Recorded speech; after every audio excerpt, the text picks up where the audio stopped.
un très bon comportement végétatif. Et vraiment, d'après ce qu'on a visité, ce qu'on a vu sur le terrain, on peut s'attendre à de très bons rendements. L'atteinte de bons rendements est cependant tributaire de plusieurs facteurs, dont la disponibilité de l'eau. Justement, elle est considérée comme le principal élément ou l'intrant indispensable pour l'agriculture irriguée. Sur ce point, la Société d'aménagement et d'exploitation des terres du delta et du fleuve Sénégal est dans une dynamique constante d'innovation et d'adaptation pour la maîtrise de l'eau, en atteste ce dispositif de télégestion. Un dispositif qui nous permet d'avoir le niveau en amont, le niveau en aval et le débit. Quand il y a un problème au niveau d'une station quelconque, il émet directement un signal donc à partir du serveur. Et donc, les informations sont directement affichées sur le tableau. Par exemple, si vous voyez en bas, donc il donne la nature de la panne, à quelle heure, sur quel système. Donc, ce qui permet de savoir exactement donc, quel type de panne il s'agit et donc l'intervention sera facile à réaliser. Au total, un nombre de 11 stations sont installées sur toute la vallée, comme celle de Ndiaoudoun à la sortie de Saint-Louis. Sur place, on découvre un équipement dédié avec des sondes de niveau installées en amont, tout comme en aval de l'ouvrage, pour donner les informations nécessaires. Ces informations sont stockées au niveau d'un smart lock qui communique directement avec le serveur au niveau du bureau via des SMS. Donc les informations sont stockées sur un pas de temps de 30 minutes, donc sur toute la journée. Et le lendemain matin, entre 5h et 6h du matin, donc les informations sont transmises directement au niveau du serveur. En plus des smart locks, nous avons installé un Doppler qui permet de transmettre le débit. Cependant, le Doppler seul ne peut pas transmettre les informations à travers le serveur. Donc c'est pourquoi on a installé une édicule avec un automate. Donc c'est l'automate qui permet de communiquer directement avec le serveur. Donc l'édicule fonctionne grâce au solaire. Le solaire, il est devenu une véritable alternative dans la vallée, contribuant ainsi à une gestion efficiente de l'eau. Le but est de renforcer la productivité agricole et d'améliorer la résilience des producteurs. Cette centrale solaire photovoltaïque a été réalisée grâce à un partenariat entre l'État du Sénégal et le DJI. Nous avons solarisé 11 pompes et la superficie couverte un peu en termes d'irrigation, c'est presque 10 000 hectares, et ce qui bénéficie à 15 000 producteurs. Voilà, nous avons installé le mix en apportant de l'énergie solaire que nous avons connecté sur les pompes de la SAED. Ça a permis aux producteurs d'aller très rapidement en campagne. Ils n'ont même pas attendu d'avoir le financement de la Banque agricole. Ils ont démarré très tôt. Ça leur permettra de respecter le calendrier culturel. L'espoir est donc permis car c'est la première campagne pour ces producteurs depuis la mise en place du solaire. Coût électricité bi daan wàññeeku daan nous permettre ñu am source d'eau bu doy boo xam ne daan nous permettre ñu mën a béy à tout moment parce que banque mi ngi ñuy continuer dina accompagner daanu jël crédit 3 crédits différence par an ndax daanu jël ceeb tomate soble. alors que nag loolu su ànd ak tey suuf soo ndox moo xam ne doy na ànd ak facturation yu néew yaakaar naa loolu dafay yokk sunu koom-koom si sunu dëkk. Avant l'installation du système solaire, les producteurs utilisaient une grande quantité en eau, surtout pendant la contre-saison chaude. Conséquence, les factures ne cessaient de grimper jusqu'à plus de 2 millions de francs CFA. Sa facture bu ñëwee dafay dem 2 millions 500 alors que dafa dem sax ba jural nu ay impayés suñu diggante ak Senelec boo xam ne ñu doon moraliser ak négocier ak moom. alors que léegi nag bi ñu commencé ak solarisation première facture bi ñu jëkk a jot nga xam ne booba tomate rek la ñuy def booba demaguñu surface ceeb bi mi ngi ñu arrivé ay 600 000. alors que léegi bi nga xamee ni boole nañu ceeb bi tey ak tomate parce que fi ñu toll nii ñu ngi alimenté ceeb ñu ngi alimenté tomate ñu ngi alimenté soble 272 hectares yëpp yooyu jot yaakaar naa foofu la facture yi gën a màggee facture bi gën a màgg bi ñu jot mi ngi nekk 950 000. Et pourtant, ces difficultés n'ont jamais freiné l'ambition des exploitants dans la vallée. Mamadou est dans une gymnastique interminable.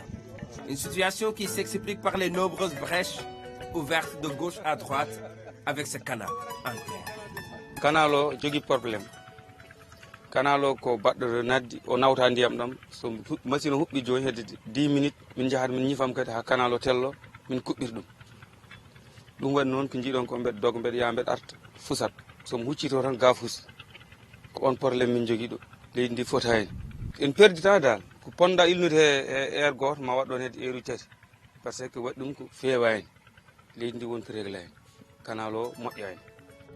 Nous sommes dans le casier de Ngarbach 6, dans le secteur de Thillé Boubacar.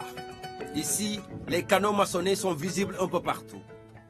Et c'est l'une des réponses pour améliorer l'efficience dans l'irrigation des périmètres, une manière de remplacer les canaux en terre.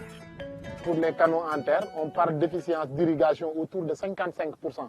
Vous entendrez par cela, pour chaque 100 litres d'eau mobilisée, on perd les 45. Et là, vu quand même les charges de l'eau étant trop importantes, pour réduire quand même les charges liées à la production agricole, donc là, si on arrive quand même à économiser ou à réduire ces pertes, voire annuler, ça quand même améliore un peu pour rendre plus attractif ce métier. Constitué de parpaings en maçonnerie et d'éléments de consolidation de la structure. C'est tout le contraire des canaux en terre, exigeant des travaux d'entretien périodiques, occasionnant ainsi des charges d'exploitation assez élevées à cause de l'infiltration et des fuites d'eau dues aux ruptures fréquentes des cavaliers des canaux. C'est une structure mixte. Le radier est en béton armé, plus les raidisseurs en béton armé et avec des agglos, donc avec un bon revêtement. Et là, c'est des canaux dont il n'y a pas de frais d'entretien, parce que c'est des canaux mine de rien, parce que les canaux qu'on avait l'habitude de voir, les canaux en terre, pour chaque année, avant la campagne, il faut entretenir, soit curer, soit des fois au cours de la campagne même, à des pas de temps un peu réguliers, faire des entretiens. Et il est difficile même de garder une section homogène, parce que pour la première mise en eau, on peut avoir quand même une petite satisfaction, mais juste après la deuxième mise en eau, donc là c'est des gabarits qui commencent à changer par endroits. La page de certaines de ces contraintes sera bientôt tournée, ouvrant ainsi de belles perspectives. Ce casier de 15 hectares est resté des années sans pour autant être exploité, pourtant se situant seulement à 300 mètres du fleuve Sénégal. Une solution a été finalement trouvée grâce à un aménagement du site. En termes de coûts hydrauliques, nous dépensions à peu près 175 à 200 000 francs à l'hectare durant la campagne. Vous multipliez par le nombre d'hectares que vous avez comme périmètre. Nous avons là 15 hectares, donc vous avez multiplié 200 000 jusqu'à 15. Vous voyez ce que ça donne. Mais avec donc ces aménagements canaux maçonnés, on va réduire drastiquement en tout cas le coût, parce que ça va rechuter jusqu'à 80 000 à l'hectare. Soit plus de 100 000 francs d'économie par heure. À côté des canaux maçonnés, il y a aussi le système semi-californien. Des innovations à grande échelle pour une meilleure maîtrise de l'eau. Avec des conduites enterrées et sorties des bornes d'irrigation avec des arroseurs. Donc, et un système de siphonnage pour permettre d'irriguer les parcelles. Donc c'est un système vraiment efficace et reconnu par tous les producteurs parce qu'il y a moins de perte d'eau, donc de la source d'eau jusqu'au niveau du périmètre. Donc il n'y a pas de perte d'eau et aussi dès qu'on allume la station de pompage, en quelques minutes donc on a l'eau dans les parcelles. Et aussi en termes de gestion, ça nous permet quand même aujourd'hui de gérer le tour d'eau, gérer l'efficacité et aussi de rationaliser en termes d'irrigation. La vision est donc claire, les défis identifiés restent maintenant l'application. Le défi pour l'agriculture sénégalaise, en particulier irriguée, c'est la maîtrise des charges de production. Chez nous, on dit que plus de rendement ne garantit pas plus de revenus. Évidemment, puisque si les charges de production ne sont pas maîtrisées, il va sans dire que ça va grever en tout cas le compte d'exploitation. Donc là, c'est un travail par rapport à cela. C'est vrai qu'on fait des améliorations par rapport au rendement des cultures, mais plus par rapport à la maîtrise des charges de production. Et cela passe par l'économie en eau, mais également l'économie en énergie. C'est d'ailleurs tout ce qui justifie les nombreuses innovations entreprises par la SAIER. Dans ce périmètre irrigué villageois de Toffi-Ciment, Les exploitants espèrent doubler même leur production. Vraiment, on est content. On a vu un grand changement, surtout par rapport à l'irrigation. Au début, quand on débutait l'irrigation, pour que l'eau arrive dans le périmètre, on faisait presque 45 minutes, 1 heure à 45 minutes. Maintenant, il suffit d'allumer les motopompes pour que l'eau arrive. Il y a eu même certains qui se retrouvaient avec 10 sacs pour 25. Moi, c'est sur ça que... Ah, des sacs pour 25. Oui. Alors là, je table sur 30 sacs pour 25 A. Il passe désormais de 4 à 8,5 tonnes à l'hectare, symbole que les pratiques culturelles ont beaucoup évolué dans la vallée. C'est l'exemple de la culture sous serre où les exploitants peuvent se retrouver avec des rendements records. Au serre, on pouvait avoir avec la tomate, même aussi avec le piment, on peut avoir 30 tonnes. Mais à l'intérieur, pour 1 hectare. Maintenant, si vous ramenez ça à 0,25, ça va tourner autour de 15 tonnes. Maintenant, avec ces serres-là, ça nous permet de faire des cultures à forte valeur ajoutée. Et on pourra aussi multiplier ces rendements-là. Et on peut, à l'hectare, là où on avait 30 tonnes, avec ces serres-là, on peut avoir à la place 80 ou 90 tonnes. Parce que ça nous permet de multiplier les rendements. Un espace réduit pour des rendements multipliés parfois par 4. Cela grâce à un équipement adapté, doublé d'une technologie de pointe. On fonctionne avec le solaire. Il y a aussi le système d'irrigation, on fonctionne avec le système goutte à goutte. Maintenant, pour tempérer aussi, on fonctionne avec la brumisation. Les cultures là, maintenant, pour vraiment s'adapter, ils ont besoin d'être rafraîchis un tout petit peu et de s'adapter au climat. C'est l'importance de cette brumisation là qu'on a installée qui permet de s'adapter au climat. Des bulles d'eau qui permettent de capturer l'énergie de l'atmosphère et de réduire la température jouent sur l'humidité relative, un atout pour cette coopérative de 98 jeunes. Parlant justement de jeunes, en voici un qui fait la fierté dans la zone, Medoune Diop, un étudiant en master à l'université Cheikh Anta Diop de Dakar. Ce natif du Waalo est en train de perpétuer le legs de ses parents. Il faut travailler quoi. Il ne faut pas rester là, que je dis que j'ai mes diplômes, donc j'attends l'aide du gouvernement ou pas. Il faut aller travailler jusqu'à même avoir quelque chose de revenu. Participer à l'atteinte de l'autosuffisance alimentaire requiert cependant du savoir et du savoir-faire. La création de ces champs d'école découle même de cette volonté. Une fois la connaissance acquise, que chaque femme ou chaque jeune ait ses hectares à cultiver. Parce que l'autosuffisance alimentaire, c'est ce qu'on doit encourager. Rien n'est plus bénéfique qu'un père de famille cultive son champ, prend sa nourriture et vend le reste. Le plus souvent, on fait précéder l'acquisition de connaissances théoriques par rapport à la pratique. Mais l'originalité de ce projet, j'ai trouvé carrément que c'était un projet assez original. C'était qu'il permettait à la fois aux bénéficiaires de bénéficier non seulement de ces connaissances théoriques auxquelles j'ai fait allusion tout à l'heure, mais aussi de pouvoir pratiquer directement. Parce qu'en réalité, les cours ne se passent pas au niveau des salles de cours comme habituellement, mais ça se passe au niveau des champs. Ce qui permet à ces jeunes de faire une formation avec des outils pratiques. Cela grâce à l'initiative Vie en Afrique qui cible principalement les jeunes. L'objectif du projet aujourd'hui, c'est d'abord de booster la production de riz en Afrique, particulièrement les pays ciblés dont le Sénégal.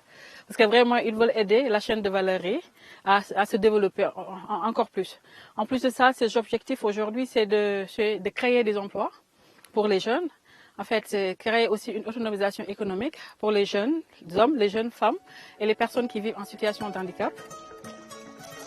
Les 30 bénéficiaires dans cette partie du Waalo sont en train d'expérimenter une variété de riz de haute gamme, le basmati. Le basmati a une particularité par rapport aux autres riz cultivés au Sénégal. Ce basmati répond aux normes quand même de consommation des Sénégalais. Et c'est un riz qu'on trouvait en général dans les grandes surfaces. On n'avait pas l'habitude de le cultiver au Sénégal. Et c'est un riz qui répond à la salinité. C'est un riz qui te donne un fort taux de rendement. Moi, je pense que ce n'est pas pour rien que j'ai pris ces gosses-là, ces 30 gosses, en les initiant à la production de riz. C'est pour changer un peu les donnes et montrer que le Sénégal peut se comparer à l'Occident en matière de production de riz de qualité et aider le gouvernement aussi à un peu diminuer l'importation de riz. La volonté de l'État du Sénégal d'atteindre l'autosuffisance alimentaire se joue à fond dans la vallée en attestent justement les nombreuses initiatives que l'on constate sur le terrain. Entre champs et écoles, canaux maçonnés, culture sous serre ou même solarisation des motopompes pour l'irrigation des champs, plusieurs innovations sont en train d'être mises en œuvre. Toutes ces initiatives reposent sur une vision, celle d'atteindre l'autosuffisance alimentaire. Mais cela passe par des semences certifiées. Bienvenue dans la station d'expérimentation de Ndiol de l'Institut sénégalais de recherche agricole. Dans ce périmètre d'essai, pas moins de 1000 variétés. L'objectif pour la filière riz est de combler le gap estimé à 1 302 000 tonnes de riz blanc, soit plus de 2 millions de tonnes en paddy. Des statistiques publiées par l'ANSD en 2024. Si on peut rattraper ce gap de 2 600 000 tonnes de paddy importées, dans ce cas, il va falloir augmenter les rendements. Et si on augmente les rendements, pour résoudre ce gap-là, le taux de couverture des superficies en riz serait de 32%. Ce qui est un scénario qui n'est pas réaliste. On a un rendement moins de 3 tonnes 524. L'autre scénario, c'est de faire tout pour booster les rendements. Mais si on a les chiffres que nous avons au niveau d'Afrique, les meilleurs rendements sont les rendements égyptiens. C'est environ une moyenne de 6 tonnes à l'hectare. Booster les productions signifie tout simplement avoir 6 à 7 tonnes à l'hectare, car chaque Sénégalais consomme au minimum 100 kg de riz par an. Nous sommes l'un des pays qui consomment le plus de riz. 99% des populations sénégalaises consomment le riz à midi. Comment faire pour changer cette alimentation?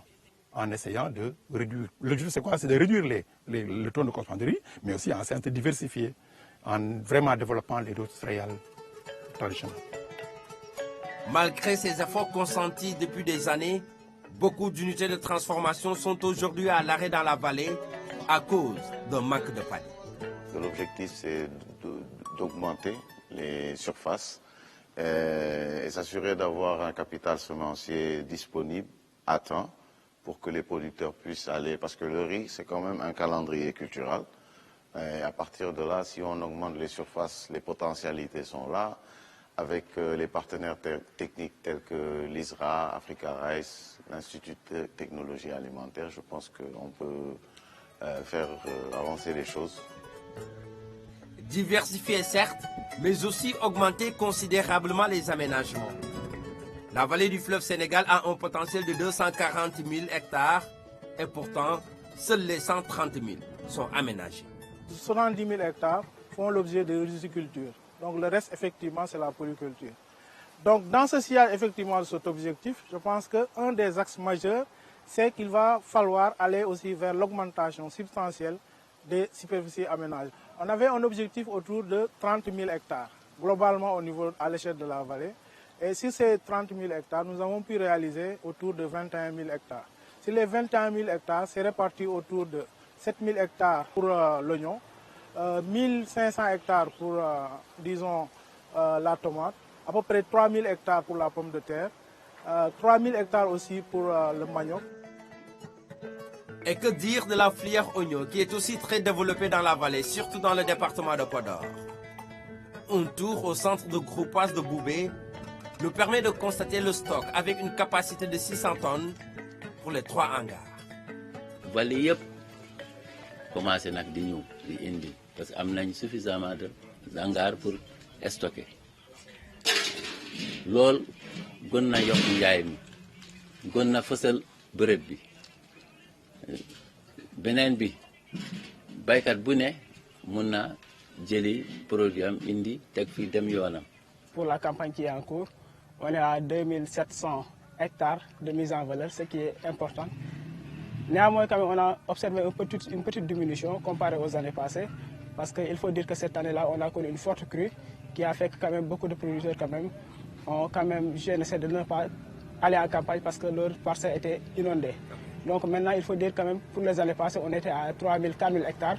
Donc ce qui montre quand même que la filière oignon quand même est une filière très stratégique dans le département de Podor.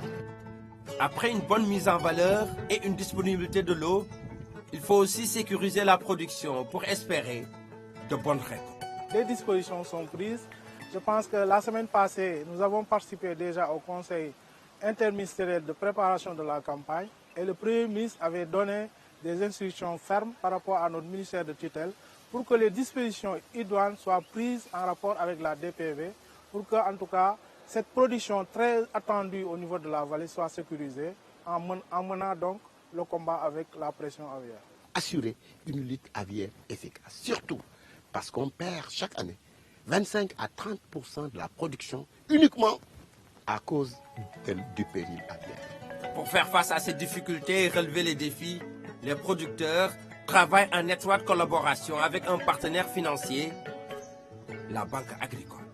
Si on prend aujourd'hui le cas du riz, qui est l'aliment de base du Sénégal, la campagne agricole 2024-2025, nous avons mis globalement 7,4 milliards sur la production et la transformation, dont les 3,9 milliards c'est sur la transformation de paddy. Sur les semences, grâce au partenariat que nous avons développé avec un projet de l'OMVS qui s'appelle PAFISEM, il y a la tomate industrielle, avec les agro-industriels avec lesquels nous travaillons. Il y a aussi l'oignon et la pomme de terre. Et d'ailleurs, même lors du dernier passage du Premier ministre à l'Assemblée nationale, il a beaucoup insisté sur la performance sur la pomme de terre. Je pense que la Banque agricole y a joué un grand rôle. Si on prend rien que la vallée aujourd'hui, sur cette campagne, on a mis 11 milliards sur la pomme de terre. Donc tout ce qui est matériel agricole au Sénégal, nous le donnons à 3%. Et il faut dire que depuis le départ de la campagne 2024-2025, on a déjà injecté 1 milliard sur ce secteur de mécanisation en fait agricole.